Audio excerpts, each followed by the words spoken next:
After years of neglect and constant childhood trauma. Wait, this video is about an iPad mini? So this isn't my therapy session. Okay, let me. After years of neglect, Apple delighted us all with a newly designed iPad mini, which took the popular design of the iPad Pro and the iPad Air and brought that to a small 8.3-inch tablet with incredible performance. And then, it was kind of neglected again. Kind of like me, let's leave me out of it, because this thing sat on the market for more than 545 days without an update, which begs the question, sitting here in 2023, should you even still consider getting an iPad mini, or is this thing doomed to be a forgotten piece of iPad history? How's that for an intro? That was a great intro. That's an award-winning intro. If this doesn't win the award-winning intro for the Tech YouTube Awards, we got a big problem, because I'm not winning an Oscar anytime soon. All right, but listen, to answer this question, I think we need to take a look at the iPad lineup in its entirety to see what you're really getting or kind of giving up by going for Apple's smaller size tablet. Now, looking at the iPad lineup, I actually think that this iPad mini fits right in 2023 because it still has that design, which lacks the home button, and it has uniform bezels going around the entire iPad. It basically looks like a smaller version of the iPad Air, and that's both true and false. Now, you might think that for an iPad that hasn't been updated in a year and a half, it would be lacking in multiple areas, like me. Why does this video keep coming back to my faults? But the mini was made a bit different than how Apple usually makes their smaller size products. Usually Apple's smaller display products are their budget-oriented products and usually come with stripped-down features. But you'll notice that the iPad mini, strangely, is actually $50 more expensive than the base level iPad, which does have a bigger 10.9-inch display. So Apple isn't following their usual playbook here, and that's because the mini is a premium small size tablet, and it does come with a lot of features that aren't present on Apple's bigger but more budget-oriented iPad. And it's worth considering, does that philosophy still make sense to have a small premium tablet, or should this be a more budget-oriented device? And I think Apple was right here. I think for the mini, it was smarter to go with a more premium tablet than one that was more budget-oriented, because this is serving a much smaller market than it would have in years past. And by going for that more premium feel, the iPad mini has aged pretty well. And there are multiple areas where the mini still feels on par with other iPads even over a year later from it being updated. One of those features is the display. Unlike the base level iPad, this has a fully laminated display, and it does support the full P3 wide color gamut, so you do get even more colors and more color representation, and that's not in the base level iPad. And this iPad display is actually pretty unique. So it's an 8.3-inch display. Obviously, it's much smaller than any of the other iPads in the lineup, and the iPad mini actually has the highest pixels per inch out of any iPad display. It's 326 pixels per inch because of this kind of iPad native resolution. So theoretically, this is the sharpest iPad display in the entire market. Now, is it perfect? No. In a perfect world, I would really like to see Apple implement a faster 120Hz refresh rate on this iPad mini, and I would also love to see Apple update this with either their excellent mini LED displays, which are on the bigger iPad Pro, which does seem kind of unlikely considering those still aren't on the smaller size version of the iPad Pro, or by offering an OLED display to achieve not only more vivid colors, but also those nice, deep, inky black levels. However, the display still does match up against other more expensive iPads like the iPad Air. It is just smaller. And there's other areas where this iPad's kind of on par too. It has a decent set of stereo speakers, especially considering the size. It does have a fast USB-C port for charging and data transfer, which is much better than the base level iPad, which does have a USB-C port, but it is a slow one. So in a lot of ways, this is just an identical version of the iPad Air. And what's funny is when this mini was released in 2023, it was actually more powerful than the iPad Air at the time, right? Like, that's kind of funny to me. Since then, the iPad Air has been updated though, and now comes with an M1 chip, which this mini doesn't have, but I do think that's fine. We'll talk more about the performance later, but I want to kind of cover the unique form factor experience that this mini offers that you really can't find on any other iPad. It is truly a unique experience, but whether or not you want that experience is it's questionable in 2023. Now, what I do like about this mini is that for me, I'm a MacBook guy, so I'm usually carrying my MacBook Pro to get any sort of work done. I just find macOS more pleasing to work with, especially when multitasking, and I like a lot of the Pro applications that macOS has that just isn't available on my iPad. That means if I'm leaving the house, bringing the full-size iPad with me is probably a lot less likely at this point. But the Mini might actually accompany me on my venture because it's so small that it can fit into any compartment in my bag that might not be big enough to carry a full-size iPad Pro and also a 14-inch MacBook Pro. And the Mini is so small, if it's like wintertime, it could even fit into my jacket pocket.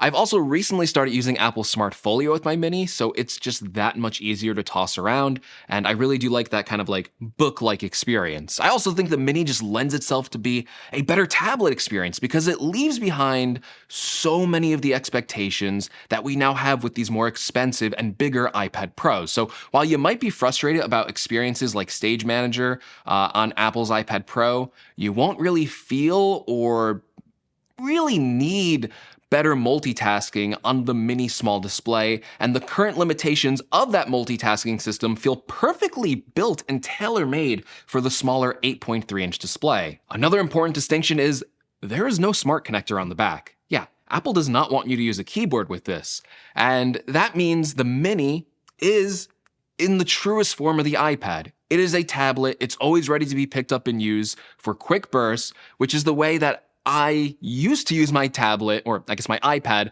before Apple started cramming so much additional functionality when they brought over keyboard and mouse support. The Mini isn't trying to be a laptop replacement, it's just trying to be a good tablet. And the Mini is also the first device that I pick up whenever I want to lounge on the couch or have my morning coffee at a table to read news stories. And I can do that with one hand while still holding my coffee. And you can like scroll through Twitter, scroll through all the breaking tech news. And it's really helpful for that as just kind of like this dedicated reading device.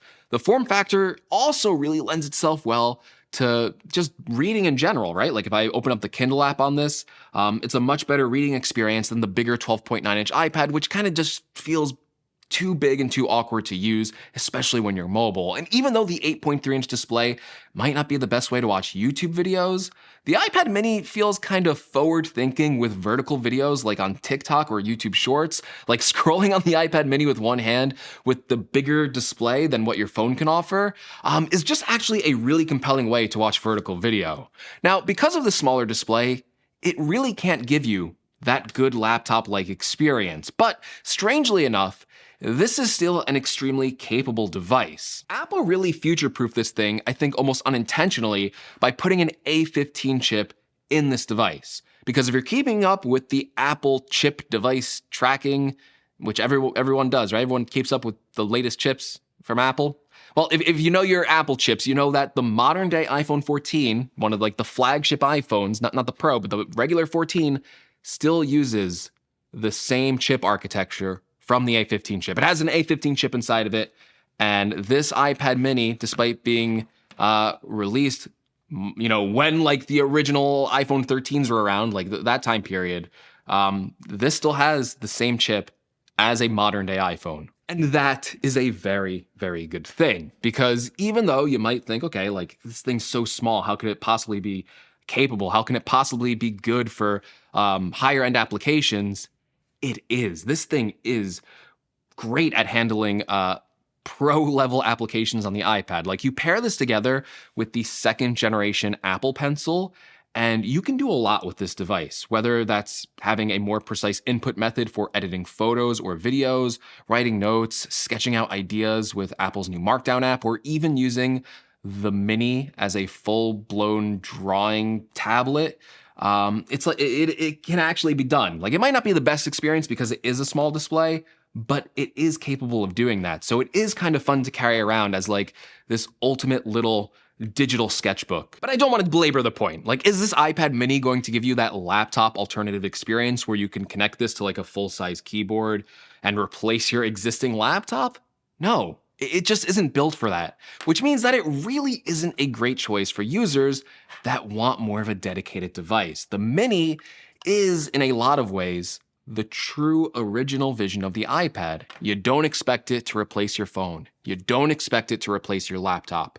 It is a third device that sits in the middle of those two devices. It does some things better than a phone. It does some things better than a laptop. It's for things like casual web browsing, viewing emails, watching video, listening to music, browsing through photos, playing games, all while giving you that gold standard iPad 10-hour battery life, right? Like that's what this product is. But let's return to the question that we asked at the start of this video. Is the mini iPad still worth it in 2023? Does it even fit your lifestyle? And the answer to that is maybe. Listen, this device has aged well for being over a year and a half old at this point. Still, spec-wise, it is holding up very nicely. That's not why I wouldn't tell you to buy this device. Things like it being $500 for 64 gigabytes of starting storage, and being a device that isn't a main device, something that has no hopes of replacing your laptop, that is a tough sell. It's a very expensive device for something that's going to just kind of be for more casual use in most people's use cases. Now, my advice to you is if you are in the market for a mini is to try checking around on sites like Amazon. As of the making of this video, I found this iPad mini for the 64 gigabytes priced at $399, which is a much more reasonable device, especially for its age, but also for this product category. Still, even at the lower price point, you really have to want this form factor and this experience of the smaller iPad for that to be truly worth the price point. For a lot of users out there, especially those with bigger iPhones, I'm not sure how much of the mini experience is still going to be worth it to you. And I'm not sure if making this video was going to be worth it to anyone. But I did, because someone had to do it. All right, but those are just my thoughts on the iPad mini in 2023. I still think it's worth it, but I do think it's targeting, at this point, a very limited select user base. And that might be you. So if you like this video, give me a like. If you have an iPad mini, let me know what you think about it. If you plan on buying one in 2023 after all this time, also let me know if this video helped you out. Subscribe to the channel for more, and I will see you all in the next video. Take care, everyone.